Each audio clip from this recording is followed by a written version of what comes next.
يا ترى من تولول على الجانب الآخر من إقليم كردستان على معبر سيمالكا؟ لا تتوقف الباكك عن ممارسة سياستها المصنعة للحقد والكراهية بين الكرد أبدا، فهذه التنظيمات دأبت على تحريض أجزاء كردستان على معاداة بعضه البعض، فقسمت الشعب الإيزيدي وخلقت العداء بين أطيافه وطبقاته، وتحاول القضاء على هويتهم القومية الكردستانية، فهي تتولى مهمة تعميق جروح الأمة الكردية أينما وجدت وبما أوتيت من قوة، فهي تحاول إشعال فتيل الحرب داخل البيت الكردي. وما مسرحية النسوة التي تنتحبن وتولين على معبر سيمالكا، والتي تعرض منذ فترة إلا حلقة من مسلسل تعميق جروح الشعب الكردي وتوسيع الهوة بين الأمة الكردية، فالباكك اعتادت استثمار الخلافات والصراعات بين الأحزاب والأطراف الكردية لتقسيم المجتمع بل والأمة الكردية جمعاء، ومما لا شك فيه أن خبير هذه اللعبة هو الدولة التركية، فتركيا تشعر بمخاطر الوحدة الروحية للأمة الكردية سواء في كردستان تركيا أو أي جزء آخر من كردستان،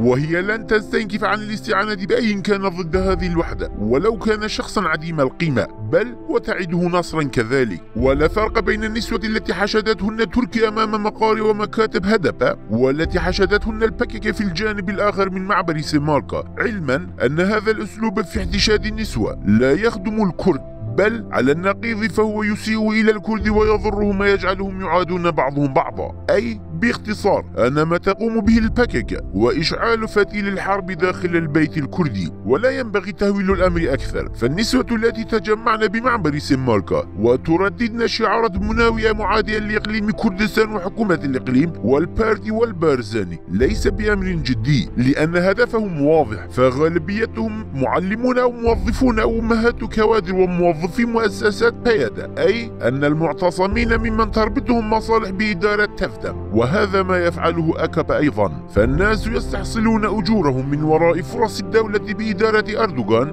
ويستفيدون منها، بعدها يخرجون إلى الشوارع مرددين نحن معك يا زعيم. كذلك حشود سيمالكا، فهي تنتهج نفس الأسلوب للأسف، فما يمر به الشرق الأوسط والعيش في مستنقع هذه الجهالة من تسخير الناس واستغلالهم من قبل البعض لمآربهم ومصالحهم الخاصة، فهؤلاء يستخدمون كوسيلة وأداة لكل عمل سيء، وهذه هي حقيقة النسوة المولولات بمعبر سيمالكا لا غير. لماذا تولول النساء هناك؟ لأن الباكك كذبت عليهن وخدعتهن وأقنعتهن بمقتل 6 من الجريلة على يد بيشمركة كردستان في خليفان، علما أن البارتي قد رد على هذه التهمة الباطلة مؤكدا عدم وجود حادثة كهذه، غير أن الجماهير التي نقلته الباكك بالسيارات من قامشلو واحتشدته على معبر سيمالكا لا يتفكرون في هذه الكذبة، فهم كروبوتات تبرمجت على ما أملي عليها وترددها.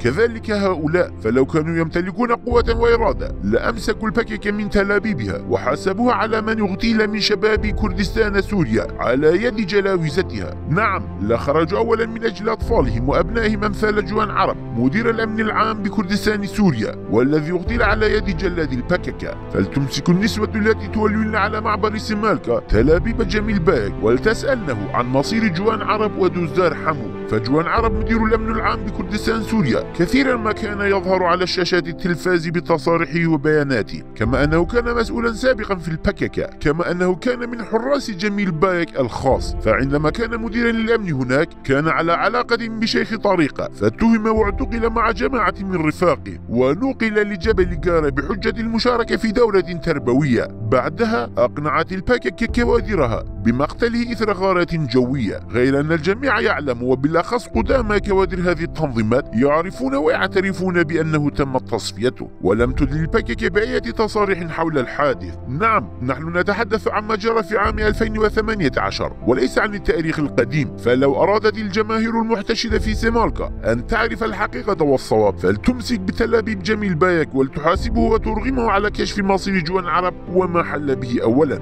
أو ليسألوا جميل باك عما جرى لدوزدار حمو عبد الرحمن حمو، فقد كان دوزدار حمو قياديا سابقا من أهالي عفرين، كان كادرا قياديا من قدامى كوادر الباكك من أصحاب الإمكانيات والقدرات، غير أنه كانت هناك خلافات بينه وبين الباكك ليتم اتهامه أخيرا بنهب الأموال وسرقتها بعد عام 2017 تم إبعاده وطرده من كردستان سوريا وأحضر للجبال، وتم تهميشه في في مؤسسة شكلية لكجكة. بعدها وبعد مرور عام أعلنت البككة بأن دوزدار فقد الحياة خلال غارة في منطقة قنديل في تشرين الثاني عام 2019، والحق أن دوزدار كان قد ترك ليموت فتم تسليمه للموت، فالبككة كانت قد أزالته من لوائحها تمهيدا للتخلص منه. نعم، ما نتحدث عنه من تخدير هو الحقيقة، فأطفالهم ومن سجل البطولات باسمهم يلاحقهم المصير المجهول والضياع دون مساءلة. لا أحد يسأل عنهم، لم يسأل أحد أين جثثه، لم يطالب أحد بجثة دوزدار لتدفن في عفرين أو جثة جوان لدفنها في الحسكة. فالآلاف من شباب كردستان سوريا